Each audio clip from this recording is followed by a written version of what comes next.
Welcome to Think Big with Dan and Qasim. Join hosts Dan Melnick and Qasim Masood as they explore big ideas, limitless possibilities, and engage with visionaries, entrepreneurs, and thought leaders who dare to dream big, get inspired, motivated, and find practical tips for personal growth. Think big, dream bigger, and ignite your potential. All right, welcome to Think Big with Dan and Qasim. So if you want to go ahead and introduce yourself, tell us where you live and what you do for a living. Hi, thanks so much for having me. I'm Anouck Gotlib. I'm the CEO at Belgian Boys, and I'm based in Brooklyn, New York, originally from Belgium, and I've been in the States for over a decade. Awesome. So can you tell us about Belgian Boys? Like, what exactly is it? Like, what do you guys make? And I guess what makes you better or more unique than your competition? Definitely. Belgian Boys, really, it's our story, and maybe giving you a bit of background of how it started. You can hear it from my accent. I'm not from here. I'm originally from Belgium, as I said. And when we got to the States, we were like, where are the awesome waffles? Why is every waffle that we taste here in the US, why does every pancake that we taste here in the US not the same quality and inferior to what we have in Europe? And that really what started. I mean, Belgian Boys, our mission is to spark those moments of happiness. That's what we want to do. Our brand is giving shining bright pink, and we just want to give our consumer, mostly parents, that easiness, that trade up from what's currently on the market, like an Eggo waffle. And you know, I'm not from here, but I hear that our generation here grew up eating Eggo waffles and Pop-Tarts for breakfast. That's not what this generation wants to give the next generation. I know what I give my kids for breakfast, and definitely Belgian Boys is the brand for that. Awesome. So how did it go from, having this idea and seeing this need to actually creating a business out of it? A couple of crazy people, I guess. But I met a guy on a plane. And that's how the story started, I would say. So I met Greg on a plane from Belgium to New York. Greg had this idea of starting a company, and my background's fashion design. And so I'm like, Greg, I love this idea, but gotta tell our story. We gotta bring a brand. We gotta make clothes for those cookies and those waffles, because people are not going to pick it up to try and taste it if it doesn't look good, from my fashion analogies. And that's really what started the idea. And today we're married in 7,000 stores, and we also have 3 kids. One of them is Belgian Boys, and then 2 through Belgian Boys too. We have 2 sons. So in terms of, I guess one thing to, say that you want to do and even start the business, but how did you even, I'm sure you probably went through lots of trials and finding like the right ingredients to make the perfect product. So what did that look like for you early on? Yes. So I want to say that most CPG stories, like product-based stories, are like, I tried it in my kitchen and then I reiterated the recipes, etc.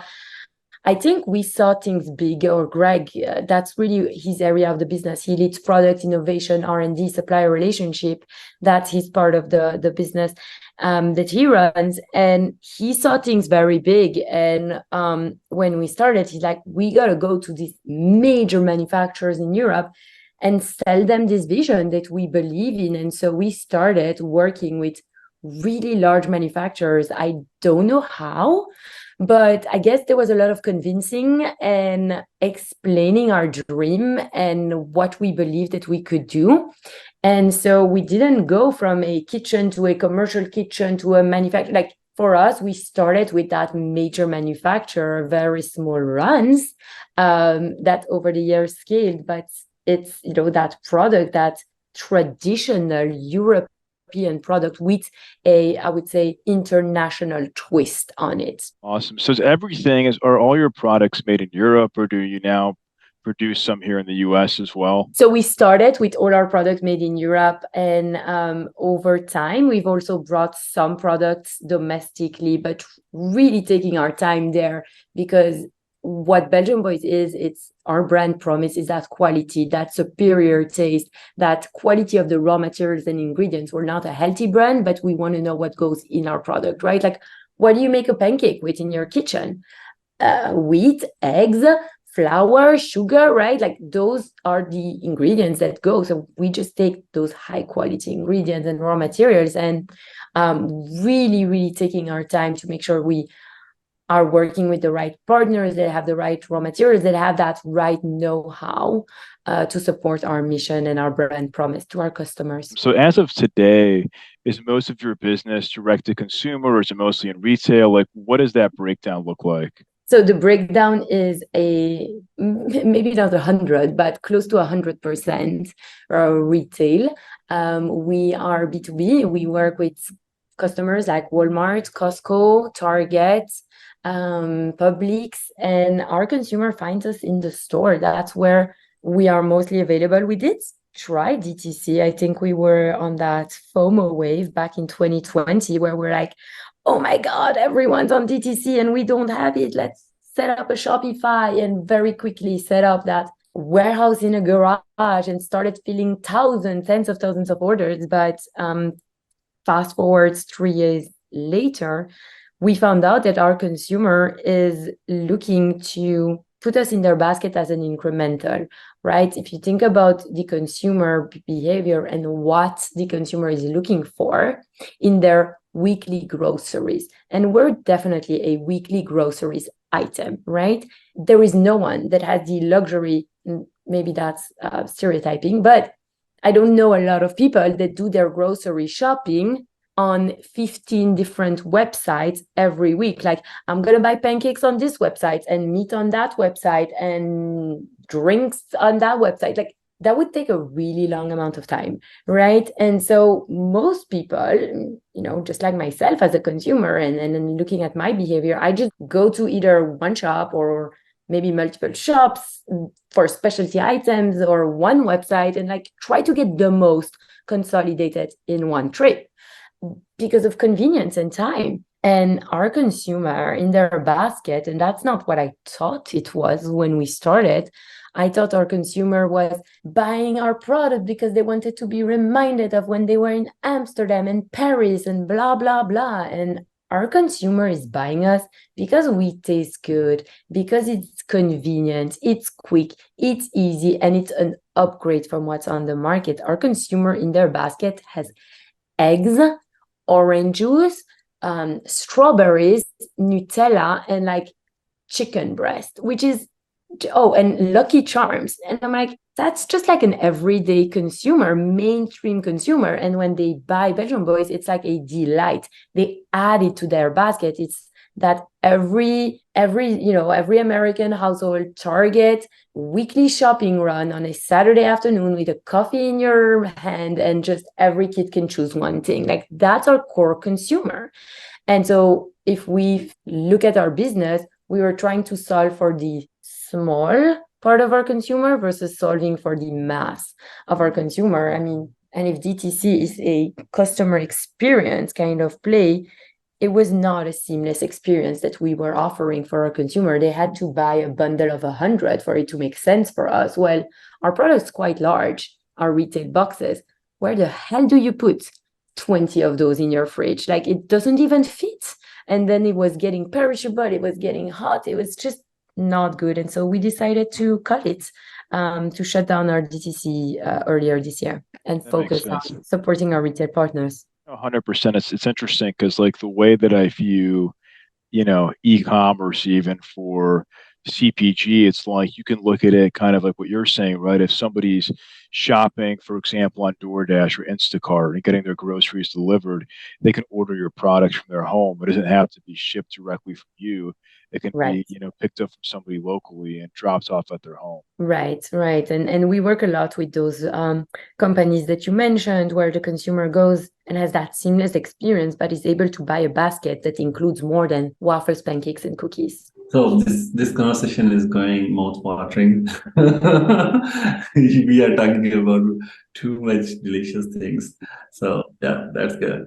So I wanted to know, like, if IT is giving some benefits to your business, and if yes, then how this technology is giving the benefits to your business. How is our technology giving what to our business? Yeah, I was just asking, like, how the technology is giving benefits to your business. I mean, I'm like the least tech savvy person in the world. So first of all, when I need to drive that in our company, I really rely on surrounding myself with people that are so much more tech savvy than me. But I think actually I've had a lot of learnings on that end in the last year, because 3 years ago in 2020 we were just 5 people. I mean, on 5 people, technology really didn't have, like, except for a phone, it didn't have and a computer with like access to email, didn't have a lot of other implications, because we were just 5 people and we were doing everything on post-its.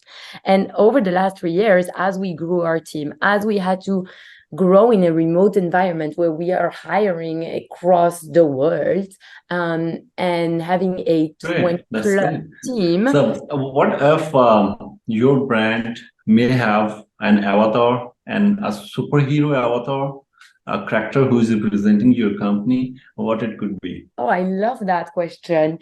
I mean, on our logo, you have 2 little characters, and that goes back to our I want to say inception. So can you hear me? Yeah, I can hear you. So in Belgium, animation is a huge part of our upbringing. I mean, you're talking to the inventors of Tintins, the Smurfs, Hercule Poirot, like all these amazing animations. And so when we needed to look at our logo, we wanted to make sure that we have animation in our logo. So who is the avatar of our brand? I think our job and the future of Belgian Boys is to bring our logo to life, to have our animation, we call them skinny and chubby with 2 bowler hats right now, to have them talk to our consumer, to be a part of our brand. That is something that we have not yet explored, but it's definitely on the horizon as we keep scaling, and they will be our avatars. 100%. So I guess back to like technology, we're talking about technology. I think Qasim was having some technical issues speaking of technology, but in terms of, what you're using now, do you use artificial intelligence in your business? And if not, like, what are some of the use cases that you see coming up in the pipeline, in the future when it comes to AI and CPG in general? It's super interesting. I was just at a conference last week where it was a huge part of the conversation, AI in CPG, how to use it, how to not use it. I mean, I think right now, companies that will be using it in the next coming months will be at a significant competitive advantage, because it is not yet mainstream. A lot of people are still afraid of it. I think it should be used as a tool. I mean, talk about innovation, talk about understanding who your consumer is. I think, yes, you don't really know the data points and where that information comes, so you need that human to lead, to look at it. But I mean, I'm encouraging our team to ask tools like ChatGPT, Dolly, Midjourney, and give it a starting point that we can then explore internal with like us, and like, oh, well, that's interesting. Or, hi, and it's all about the prompts. I mean, as long as the prompts are good, I think we really get quality in saying, I am and I'm trying to, and help me this, elaborate on that, like really prompt. And then even on like basic tools, we've really started to explore with it. I can't say that Belgian Boys is at the forefront of it. We absolutely are not, but it's on our mind, and every department has started to activate that muscle. So do you view AI even as like an informational tool?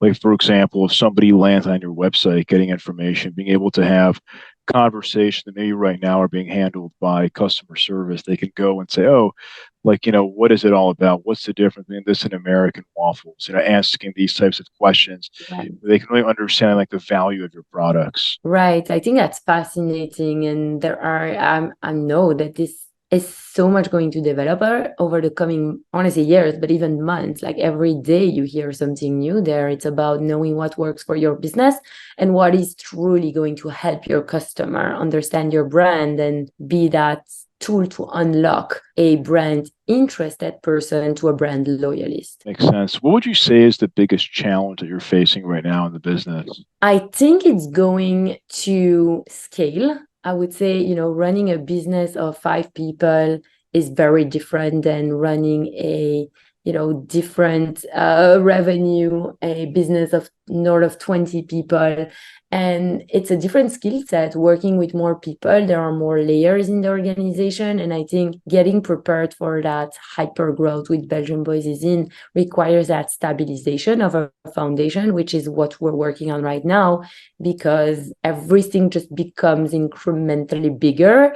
And you say, yeah, I want to scale. Well, that means processes and systems and just a bunch of things that you didn't even know you needed, right? And working on that to enable growth is what right now is definitely on our mind, and it's time consuming. It's absolutely the right thing to do. It's just a skill set that I think I had not unanticipated, but I didn't think it would take so much from the organization to execute on. Makes sense. But what does scalability look like for you? Is it more so getting into more retailers, maybe focusing on getting into some larger chain restaurants, for example, having like the restaurants, have your product on the menu? What does that look like for you in the pipeline? So, right now, we're nowhere yet. So right now, scale for us is just maximizing our existing core assortment into not only more stores, but also maximizing velocities in store. So first, like you talk about a Walmart. Right now, we're in 900 Walmarts. Well, there are way many more, right? So from an ACV perspective, just working with our existing partners to create better programs to drive velocities at point of sales where we are already at, and then scale into more stores. That's just lever one. And then you have going into new doors, growing assortment, getting more products into the existing doors, new channels. That's further on the horizon because we have just so much untapped with what we have. I think it's really about, and that's, I think it's been not a challenge, but it's very hard to say no, right? And something we're dealing with every day. Wow, we had this opportunity to start this new channel and it's very exciting. Well, what kind of resources do you need to allocate it? And is this truly the biggest opportunity you have as a team right now in front of you? Or is this an opportunity that you have to say, this is amazing, but let's focus on what we have to focus and say not right now to this? That makes sense. And, I saw like I'm in Texas and that you're here in Central Market. So I feel like for every, CPG company in Texas, that's like the number one goal is to get into Central Market. So that's really cool. Yeah, Central Market is such a great account. They've been one of our first partners and have grown with us really throughout the year. So lots of love for that account. Awesome. So what would you say is the one biggest piece of advice that you wish you knew before you started this company? I think get support, because I started to get more support and more open to getting advisor around me and getting supported more recently in running the company. And I wish that I had done that earlier on. From getting a board of advisor to getting a professional coach, a business coach, to getting that support group of CPG friends that you can turn to, because that journey is lonely, and every founder or every CEO and operator deals with different challenges, but some of them are very much in common. And having that group that is a friends and family kind of NDA where you can always turn to, they have your back, you have their back, I think have given me a lot in the last few years. And I think when we started, we were like operating out of the fear of, I don't want to share because people are going to copy or people are going to kill it. And there is some of that, right? There always going to be some of that. But I think putting yourself out there and not being afraid for people to break it, tear it down completely. Like, I've gotten to the realization now that I'd rather hear it from them than go with what I think is right and then